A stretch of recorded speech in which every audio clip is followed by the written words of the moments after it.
Bonjour à tous, à nouveau. Je vais vous présenter quelques chiffres et tendances en matière de retour avant de passer la parole à Magnus Ovilius qui vous parlera des récents développements en matière de politique européenne sur le retour. Quelques mots d'abord sur le Return Expert Group. C'est un groupe d'experts en retour qui fait partie du réseau EMN et qui s'est réuni 4 à 5 fois par an pour échanger sur les divers aspects des politiques européennes en matière de retour. Depuis 2007, les ONG et les organisations internationales actives dans le retour sont engagées au sein d'un groupe de travail qui leur est dédié au sein du REG.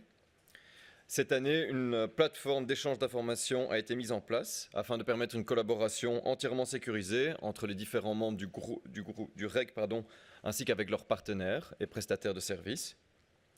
Et enfin, 4 questions ad hoc ont été réalisées au sein du REG.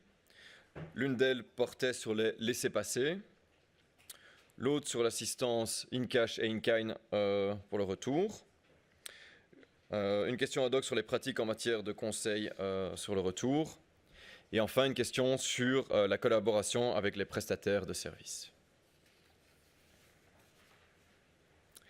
Les principales initiatives qui ont été lancées cette année par le REG portaient d'une part sur le conseil en matière de retour, avec pour objectif de développer l'année prochaine un cadre européen sur le conseil en matière de retour.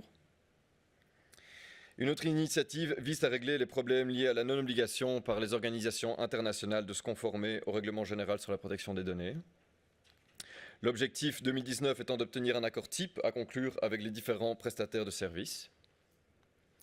Et enfin, une dernière initiative porte quant à elle sur les campagnes d'information, d'une part pour encourager le retour et d'autre part pour décourager la migration irrégulière vers l'Union européenne. Un groupe de travail spécialement dédié à ces thématiques a dès lors été mis en place depuis cette année. Regardons maintenant quelques chiffres et tendances. Afin de mettre en perspective les différents chiffres liés au retour, qu'ils soient volontaires ou forcés, examinons d'abord combien de personnes sont susceptibles d'être concernées par le retour en Belgique. Alors en 2017, c'était 45 601 décisions de retour qui ont été prises, soit 5% de moins qu'en 2016. Donc ce chiffre inclut les ordres de quitter le territoire, qui correspondent à la grande majorité de ces décisions, soit 44 970, ainsi que des ordres de reconduire pour les mineurs, les arrêtés royaux d'expulsion et les arrêtés ministériels de renvoi. Les décisions de refoulement à la frontière n'étant, quant à eux, pas pris en compte dans ce chiffre.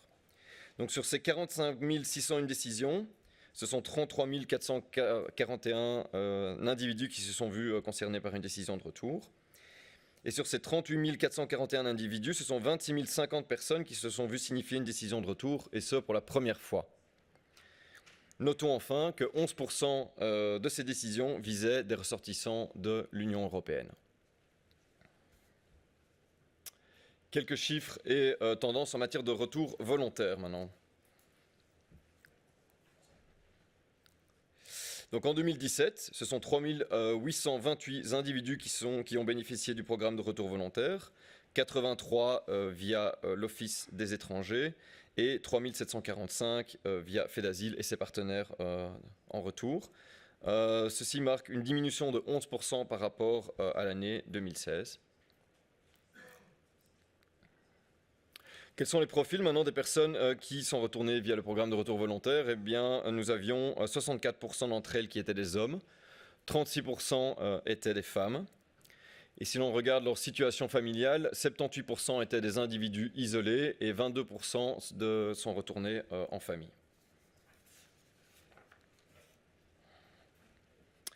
Si l'on regarde l'évolution de la proportion des retours par statut maintenant, on observe depuis 2016 une diminution constante de la part des personnes retournées qui étaient encore en procédure de demande de protection internationale. Ces diminutions font suite au pic de 2016, qui lui-même faisait suite à l'afflux important de demandeurs de protection internationale qui a eu lieu en 2014 et 2015. Inversement, donc, la proportion de personnes déboutées ou en situation irrégulière ayant bénéficié d'un retour assisté a, elle, augmenté ces dernières années. Et comme on peut le voir, cette tendance tend à se confirmer pour l'année 2018, selon les dernières données disponibles.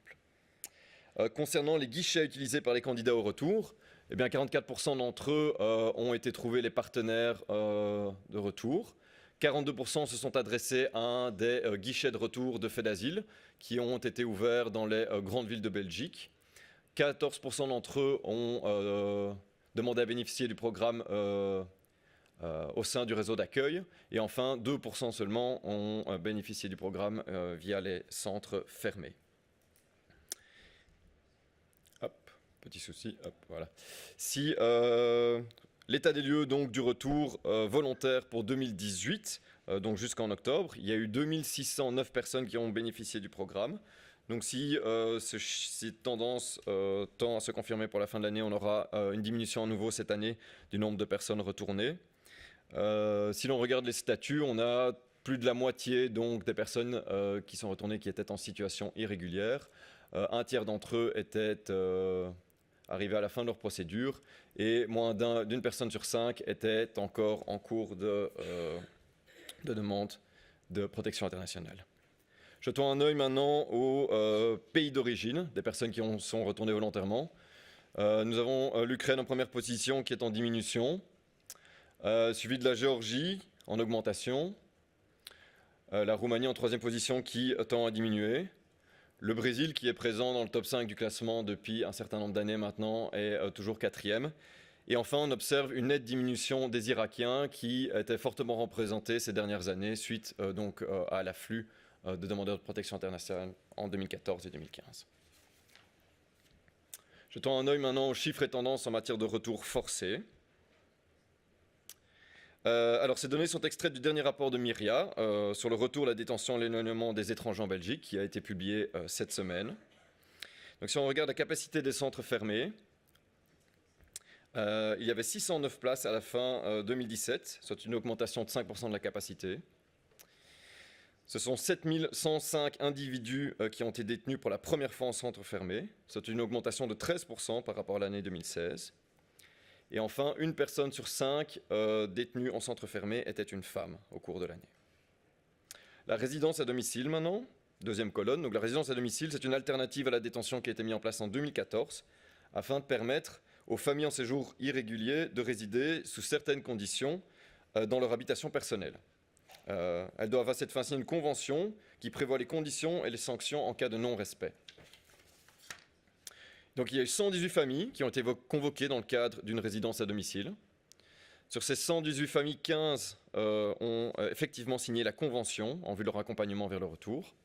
Et 2 d'entre elles ont finalement été éloignées après un maintien en résidence. Concernant les maisons de retour, les maisons de retour sont une alternative à la détention pour des familles avec enfants mineurs en séjour irrégulier et qui font l'objet d'une décision d'éloignement ou qui auraient été refoulés à la frontière. Donc fin 2017, il y avait 27 unités d'habitation disponibles. Cette année, quelques-unes supplémentaires ont été construites ou sont en construction. 171 familles y ont séjourné au cours de l'année, ce qui représente 567 personnes ou encore 327 enfants et 240 adultes. Les principales nationalités des personnes maintenues en maison de retour étaient les Turcs, les Albanais et les Russes.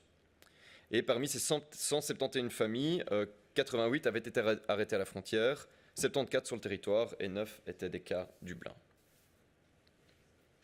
L'évolution du retour forcé maintenant ces dernières années, aussi en légère diminution depuis quelques années, mais même si relativement constant. Pour 2017, 4503 individus ont été retournés de façon forcée. 3001 personnes l'étaient vers leur pays d'origine. 1072 individus étaient des reprises Dublin. Et 430 personnes ont été repris bilatéralement par un autre pays de l'Union européenne, les acceptant. Pour terminer, faisons état des lieux des chiffres du retour forcé pour 2018. Donc il y a eu en octobre 3423 individus retournés. Donc là, à nouveau, si cette tendance se confirme, on observera une légère diminution par rapport aux années précédentes. Si l'on regarde la destination, donc plus de 70% sont retournés vers leur pays d'origine. Une personne sur 5 était une reprise Dublin et moins d'une personne sur 10 était repris bilatéralement. Pour conclure, jetons un coup d'œil donc aux nationalités les plus représentées dans le cadre du retour forcé. L'Albanie reste le premier pays et se maintient par rapport à l'année précédente, suivi du Maroc qui lui aussi se maintient à la 2e place. La Roumanie complète le podium, si je puis dire. Un nouveau pays fait son entrée cette année dans les pays les plus représentés, c'est l'Érythrée. Et enfin, nous avons le Brésil qui est aussi bien représenté donc, en matière de retour volontaire et en matière de retour forcé. Dank u wel. Je passe maintenant la parole à David.